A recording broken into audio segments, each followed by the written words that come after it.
అందరికీ నమస్కారం. అమృతాహార కార్యక్రమానికి అందరికీ స్వాగతం, సుస్వాగతం. అమృతాహార కార్యక్రమంలో ఈరోజు మనతో పాటు ఉన్నారు శ్రీనివాసరావు గారు జానపాడ్ నుండి.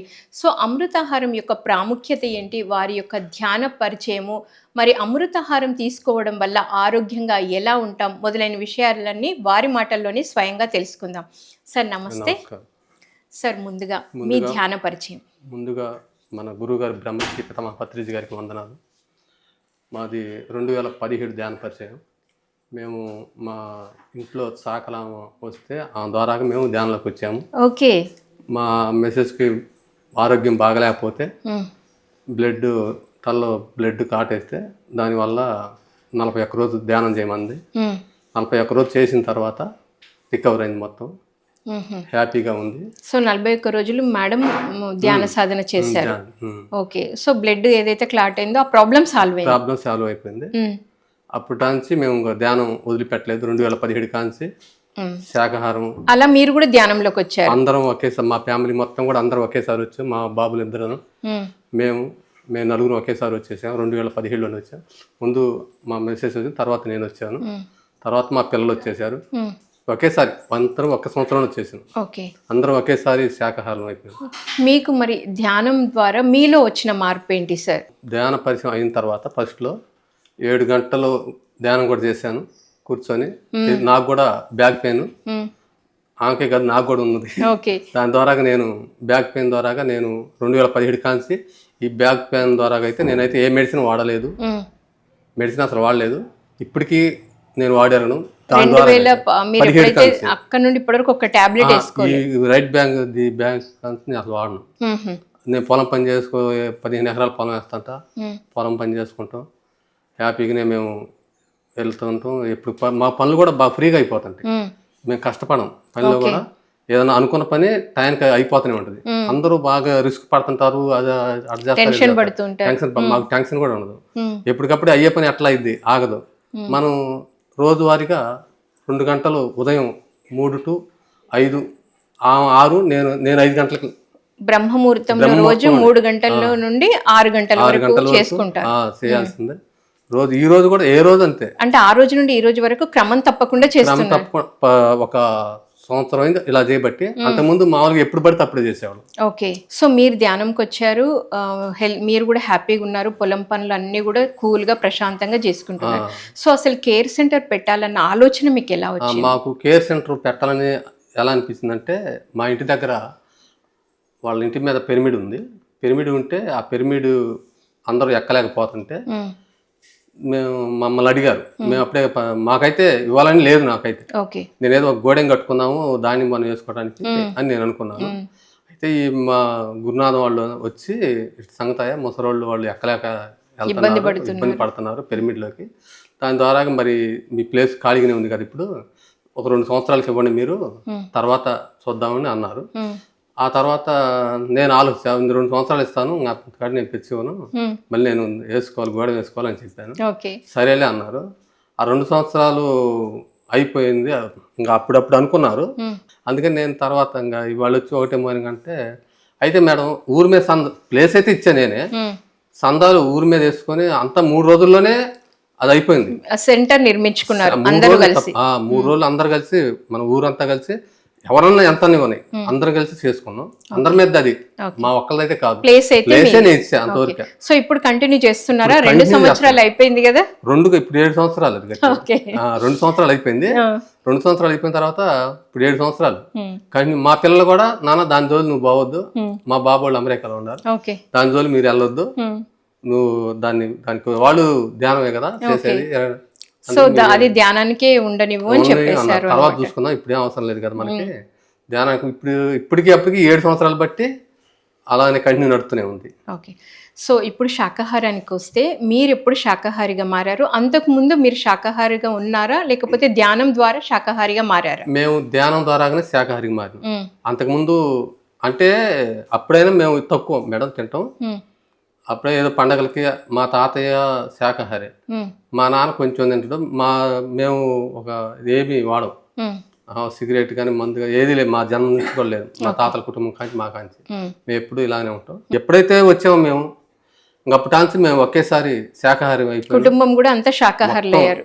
మా ద్వారా ఇంకా 3 కుటుంబాలు కూడా మా మార్తల కుటుంబం మాతవరం వాళ్ళు మా ద్వారానే వచ్చేసారు. ఇంకా అందరూ ఒకేసారి వచ్చేసాం అనమాట. ఓకే. సో ధ్యానం చేస్తున్నారు, దానికి శాకాహారం చక్కటి సాత్వికాహారం తీసుకోవడం వలన మీ ఆలోచన విధానంలో కానీ అంతకుముందు మీరు ఉన్న విధానంకి శాకాహారి కూడా అయిన తర్వాత ఉన్న విధానానికి తేడా మీరు గమనించుకున్నారా? మేము అంతకుముందు మేడం ఎక్కువగా టెన్షన్గా ఉండేది. ఏది శాకాహారం లేక తల్లికి ఒక టెన్షన్, ఇంట్లో పనులు చికాకుగా ఉండటం, వాళ్ళు అరవటం, ఇంకా పని కాలేదు అని చెప్పేసి.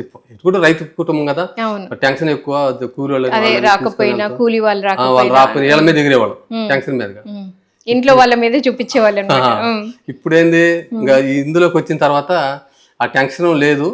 శాకాహారిగా ఉండేటప్పుడు మనం మంచి ఆలోచనతోనే మంచిగానే ఉంటాను. మన పని మనం సక్రంగా చేసుకుంటూ వెళ్ళిపోతాను. మన పంటలు బాగానే పండుతున్నాయి. మేము ఒకవేళ చేనుకి వెళ్ళినా కూడా ఒక 10 నిమిషాలు కూర్చొని ధ్యానం చేసుకుంటాం. ఓకే, 10 నిమిషాలు ధ్యానం చేసి ఆ చేను పనులు ప్రారంభిస్తుంటాం. ఏదైనా మందు కొట్టినా మందు చల్లుకున్నా ఒక 5 నిమిషాలను కళ్ళు మూసుకొని పని మొదలు పెడతాం. ఓకే, నాటడం గానీ విత్తనాలు వేయడం అన్ని ధ్యానం చేసి ధ్యానం ద్వారానే. మేము విత్తనాలు కూడా కేర్ సెంటర్ లోనే పోస్తుంటా, వాళ్ళకి శాతం బాగా వద్ది. ఓకే, సో సెంటర్ లో విత్తనాలు పెట్టేసి ఆ తర్వాత చల్లుతారు అన్నమాట. సో మరి ఇప్పుడు జీవహింస మహాపాపము అంటారు. అంటే మహాత్ములు కూడా ఎప్పటి నుండో మనకు గాంధీజీ అందరూ కూడా చెప్తూనే ఉన్నారు. ఇంకా పత్రి సార్ వచ్చిన తర్వాత సత్యాన్ని బల్లగుద్దినట్టు చెప్తారు. ఒక జీవిని చంపే హక్కు ఎవరికి లేదు అంటారు. సో ఇది విన్నప్పుడు మీరు ఏమనుకున్నారు? అది విన్నప్పుడు తెలుసుకున్న తర్వాత మేడం చాలా పాపం అనిపించింది మాకు కూడా. వాళ్ళు చంపి అవి కూడా మనలాగానే వచ్చినాయి కదా భూమి మీదకి, అవి మనలాగానే జీవించాలి కదా అని చెప్పి అనుకున్న తర్వాత పాపం అనిపించింది మాకు కూడా. అది ఇప్పుడు ఇంకా అది మనం తింటలేదు కాబట్టి వాటి గురించి ఇతరులకు చెబుతూనే ఉన్నాం. వినేవాళ్ళు వింటున్నారు, ఆపుకునే వాళ్ళు ఆపుతున్నారు. చాలా వరకు ఆగారు మా దగ్గర కూడా. ఓకే, అంటే శాకాహార ర్యాలీలు తీస్తున్నారు? శాకాహార ర్యాలీకి వెళ్తూనే ఉంటాం. ఓకే, మీ ఊర్లో మీరేమైనా తీసారా లేకపోతే మీరు వేరే ఊర్లో ర్యాలీస్కి వెళ్ళారా? మేము మా ఊర్లో కూడా ప్రతి సంవత్సరం పెట్టాం. ఈ సంవత్సరం పెట్టలేదు. ఈ కేర్ సెంటర్ పుట్టినరోజల్లా మేము ఓకే పెడతానే ఉంటాం. శాకాహార ర్యాలీ తీస్తారు. మార్చి 6వ తారీఖు ఈ సంవత్సరం పెట్టండి.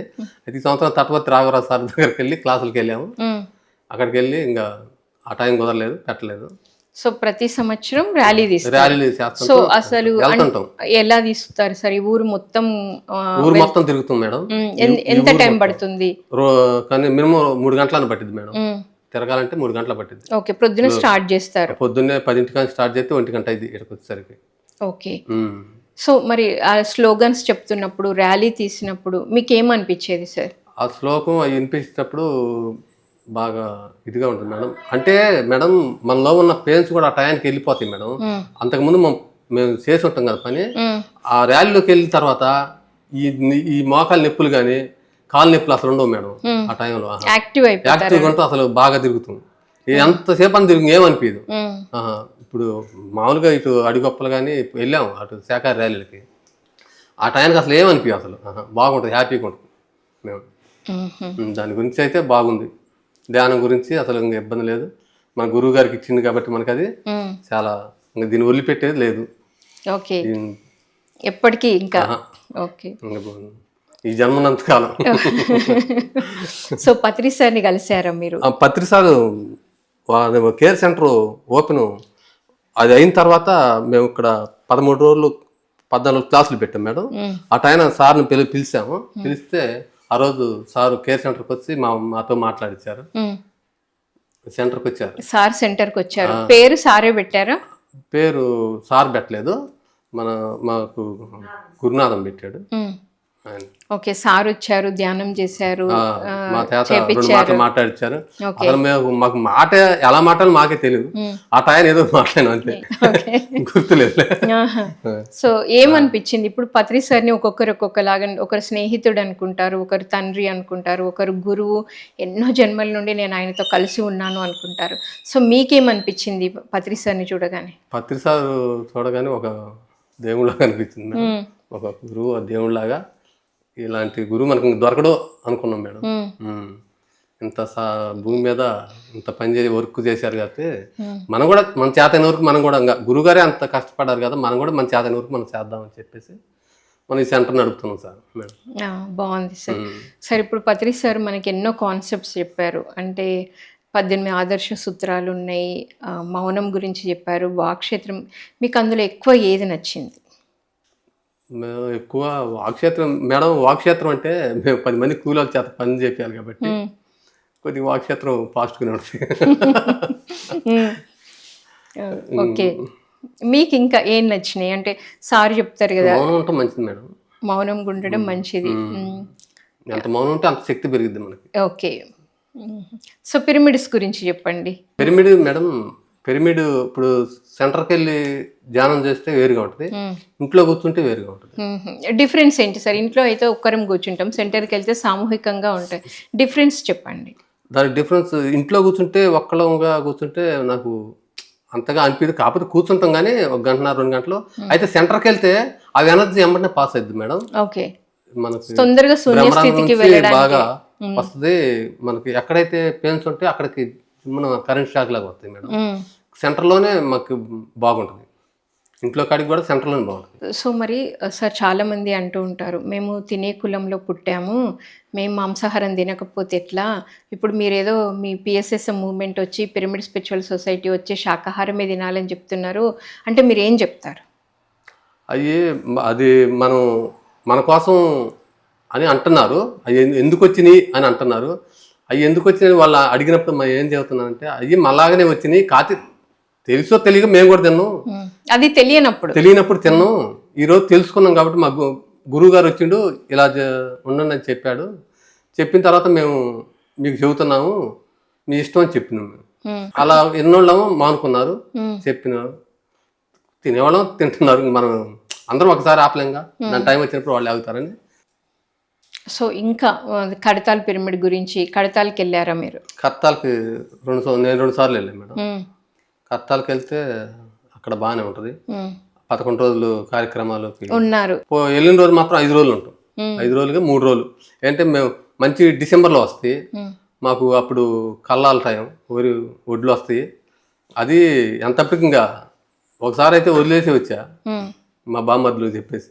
ఓకే, తర్వాత సో అక్కడ మార్నింగ్ ధ్యానం చేసుకున్నారు, ఎలా అనిపించింది? పత్రి సమక్షంలో సంగీతంతో ధ్యానం చేస్తున్నారు. అక్కడ బాగానే ఉంటుంది. నేను ఇక్కడ మా ఇంటి దగ్గర నేను అప్పుడు ఫస్ట్ లో 7 గంటలు ధ్యానం చేసినప్పుడు నా ఆత్మ నాకు రిలీజ్ అయింది మేడం. ఓకే, ఆత్మ రిలీజ్ అయ్యి బాగా నా ఫోటో ఎలా ఉందో ఇలాగనే మిమ్మల్ని మీరు చూసుకున్నారు. మేము చూసుకున్నాం మేడం. ఓకే సార్, ఫైనల్ గా శాకాహారం గురించి మీరు ఇచ్చే మెసేజ్ ఏంటి? శాకాహార గురించి అందరూ శాకాహారులుగా ఉండాలి, అందరం బాగుండాలి, అందులో మనం కూడా ఉండాలని మా యొక్క కోరిక. శాకాహారం. Thank you sir. మరి ఎంతో అద్భుతంగా మీ యొక్క ధ్యాన పరిచయము, మరి శాకాహారం యొక్క ప్రాముఖ్యత, మీరు కేర్ సెంటర్కి మీ స్థలాన్ని ఇవ్వడం ఎంతో చక్కగా తెలియజేశారు. Thank you so much.